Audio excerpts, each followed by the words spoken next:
کہہ چکا ہوں نا پہلے بھی، مگر اتنی ہی کمائی جائے جتنی زندگی کے لیے ضروری ہے۔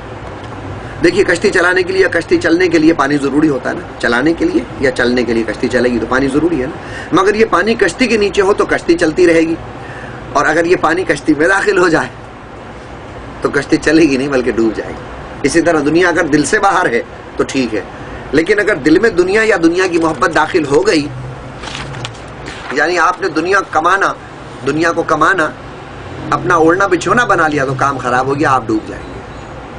اب اس عمل کے ذریعے آپ جو اپنے ذاتی مقاصد حاصل کر رہے ہیں، جو آپ نے اپنے ایمز رکھے انڈیویجول انفرادی طور پر، ان میں آہستہ آہستہ مثبت تبدیلی کا عمل جاری رکھیے، دوسروں کی مدد کے لیے خود کو آمادہ کیجیے۔ جو شخص خود غرضی چھوڑ کر دوسروں کی مدد کرتا ہے اسے دنیا میں بھی فائدہ ہوتا ہے اور آخرت میں بھی۔ آپ جب صبح اٹھیں اور اپنی ضروریات سے فارغ ہو لیں تو ایک چھوٹا سا مراقبہ کر لیں، تنہائی میں بیٹھ کر اپنے دماغ اور جسم کو ڈھیلا چھوڑیں، چند لمبی لمبی سانسیں لیں، پھر آنکھیں بند کر کے بالکل خالی ذہن ہو کر ایک مرتبہ اپنی توجہ ایک نقطے پہ مرکوز کر کے دل کی گہرائیوں سے کہیں، اے میرے اللہ مجھے اچھا بنا دے، مجھے معاف کر دے اور مجھے معاف کرنے والا بنا دے، مجھے برائیوں سے بچنے والا بنا دے، مجھے قانون اور شریعت پر عمل کرنے والا بنا دے۔ ساتھ ساتھ سوچتے بھی جائیں کہ میرا دشمن کون ہے، فلاں نے مجھے تکلیف پہنچائی، فلاں کے لیے میرے دل میں بدلہ لینے کا جذبہ اور جنون ہے، اب آج میں ان سب کو معاف کرتا ہوں، میں نے اچھا بننے کی ابتدا کر دی ہے۔ اب سوچیں کہ آپ کون کون سی برائی آسانی سے کر سکتے ہیں۔ دکاندار ہیں تو تول اور ناپ میں کر سکتے ہیں نا، آفس ورکر ہیں تو ڈیوٹی میں، سرکاری اہلکار ہیں تو غبن اور رشوت جیسی برائیوں کا خیال کریں، جوان ہیں طالب علم ہیں تو معاشرتی اور سماجی برائیوں کا تصور کریں۔ خرابیاں بڑی آسانی سے بڑھتی ہیں نا، مل جاتی ہیں پڑی ہوئی روڈ پر۔ عہد کریں کہ یہ سب جو میں کر سکتا تھا یا کرتا ہوں نہیں کروں گا، نہیں کروں گا، نہیں کروں گا۔ آپ دیکھیں گے کہ سب لوگ اپنی خامیوں کے باوجود آپ کو اچھے لگنے لگیں گے۔ وہ لوگ جو آپ کے دشمن تھے، جن کو آپ برا سمجھتے تھے، جب آپ بار بار دہرائیں گے وہ دوست لگنے لگیں گے، آپ کو اپنی شخصیت میں پاکیزگی اور وقار محسوس ہونے لگے گا، اور دل میں نرمی اور محبت نفرت اور سختی کی جگہ آ جائے گی۔ جب بھی کوئی شخص اپنی دلی خواہش کی خیالی اور تصوراتی تصویر کھینچنے میں کامیاب ہو جاتا ہے، اور اس خیالی تصویر کو یقین اور خوشی کے ساتھ اپنے تصور میں بار بار دہرا کر اسے حقیقت کی مانند سمجھنے لگتا ہے، تو اس خیالی تصویر کو عملی جامہ پہنانے کے لیے ضروری چیزیں خود بخود اسی روحانی طاقت کے زیر اثر کھنچتی چلی آتی ہیں۔ جو پاور اللہ نے دیا ہے نا بندے کو، جب سوچتا ہے، اس کا تصور کرتا ہے، اپنی توجہ وہاں مرکوز کرتا ہے، تو وہ چیزیں اس کی طرف جیسے مقناطیس کے اندر قوت ہے نا، لوہے کو کھینچتی ہے، ویسے ان چیزوں کو کھینچنا شروع کر۔ انسانی ذہن اور دماغ صرف صحت اور مرض اور غم اور خوشی کا نہیں بلکہ کئی چیزوں کا خالق ہے۔ یہ مصوری کے شاہکار عظیم، بلند و بالا عمارتیں، آرٹ کے نمونے، دل کو چھو لینے والے نغمے اور اشعار تخلیق کرتا ہے، اسی ذہن سے ہوتا ہے نا سب۔ ان کے خاکے اور نقشے اور ڈیزائن پہلے دماغ اور ذہن میں پیدا ہوتے ہیں، پھر وہ حقیقی شکل میں نظر آتے ہیں۔ یاد رکھیں کہ حقائق کے قلعے پہلے دماغ میں اور پھر زمین پر بنتے ہیں، زمین پر بعد میں تعمیر ہوتے ہیں، پہلے ذہن میں ہوتے ہیں۔ سائنس کا ایک اصول ہے، آپ سب پڑھے لکھے ہیں نا، انرجی ختم نہیں ہوتی کبھی، ہے نا، طاقت ختم نہیں ہوتی، کیا ہوتا ہے؟ کنورٹ ہو جاتی ہے، تبدیل ہو جاتی ہے۔ روشنی گرمی میں اور گرمی حرکت میں بدل جاتی ہے۔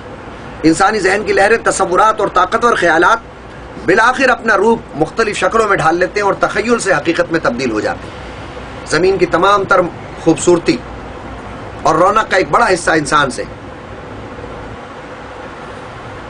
اور انسان کیا ہے؟ انسان ذہن سے، دماغ سے تمام مخلوق میں اشرف المخلوقات ہے۔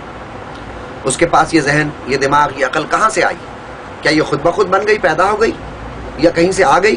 اس کا جواب صرف اور صرف یہ ہے کہ یہ اس دنیا سے آئی ہے جو ہمیں نظر نہیں آتی مگر موجود ہے، اپنا وجود رکھتی ہے۔ اس طاقت کا منبع اور ماخذ اور مرجع ایک ایسی ازلی ابدی طاقت ہے، ایسی ازلی اور ابدی طاقتور ہستی ہے جو ساری کائنات کے نظام کو جاری و ساری رکھے ہوئے۔ پھولوں میں کون رنگ بھر رہا ہے، پودوں کو نشو و نما کون دے رہا ہے، درختوں سے مختلف پھل کون پیدا کر رہا ہے، ان میں لذتیں، خوشبوئیں، ذائقے کون بھر رہا ہے، چند کتابیں پڑھنے کے بعد ذہن میں اعلیٰ خیالات و بصیرت میں جلا کہاں سے آ رہی ہے، آدمی عقل مند کیسے بن رہا ہے۔ کوئی سائیکل چلانا سیکھتا ہے تو بار بار گرتا ہے یا نہیں گرتا ہے؟ کیا اسے سائیکل گراتی ہے، زمین اپنی طرف کھینچتی ہے؟ اور پھر کچھ عرصے کے بعد اس کا توازن درست ہو جاتا ہے. یہ کیسے ہوتا ہے؟ اسے کون سہارا دیتا ہے؟ ارادہ کیا چیز ہے؟ تجویز کہاں سے آتی ہے؟ نئی خواہشیں کیسے پیدا ہوتی ہیں؟ یہ مضمون کون لکھوا رہا ہے؟ یہ گفتگو کون ذہن میں ڈال رہا ہے؟ یاد رکھیں اس کائنات میں اتفاق کوئی چیز نہیں ہے، بلکہ ہر واقعہ ایک اسکیم اور پلاننگ کے تحت ظہور میں آتا ہے. ایسا ہی ہے نا، وقت کرتا ہے پرورش برسوں، حادثہ ایک دم نہیں ہوتا. اگر ہم کسی بیماری یا حادثے کا شکار ہوتے ہیں تو اس کی وجہ طبیعی، فزیکلی،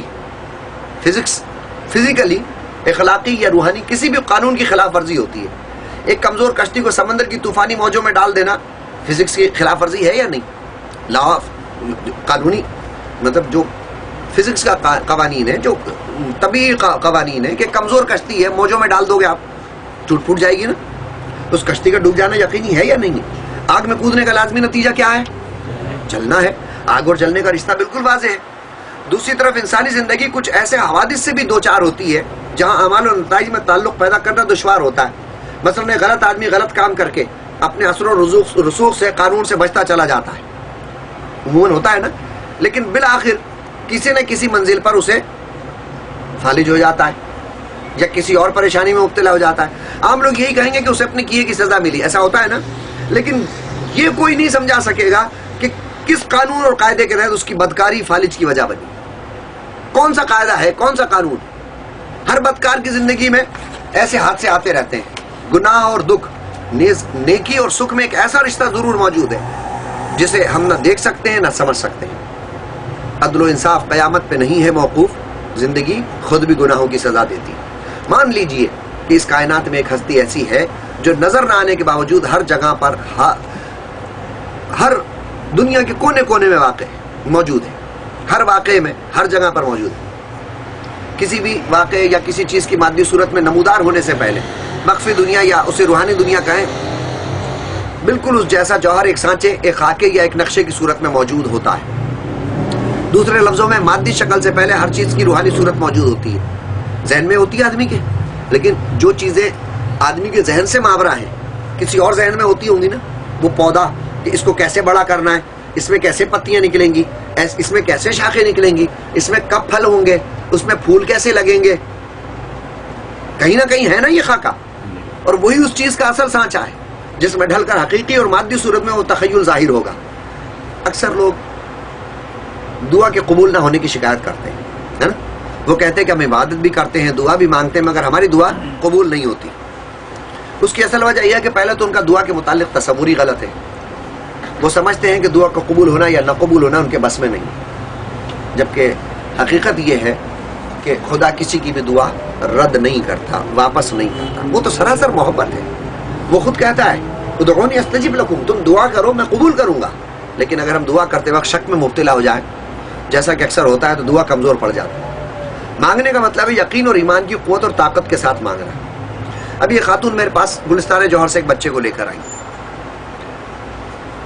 انہوں نے کہا کہ آج سے کوئی 4 ماہ پیشتر کہ ہر مہینے اس کو انگریزی تاریخ 4 یا 5 کو اس کو دورہ پڑ جاتا ہے، فٹس پڑتے ہیں. بچہ میرا خیال 8ویں جماعت میں تھا، اچھا صحت مند، ہمارے شکیب کے جیسا 8ویں جماعت میں. میں نے دیکھا کہ ڈاکٹر کو دکھایا، انہوں نے کہا جی ہاں CT اسکین بھی کرایا اور وہ کیا کیا ہوتا ہے وہ سب کرایا اس کا.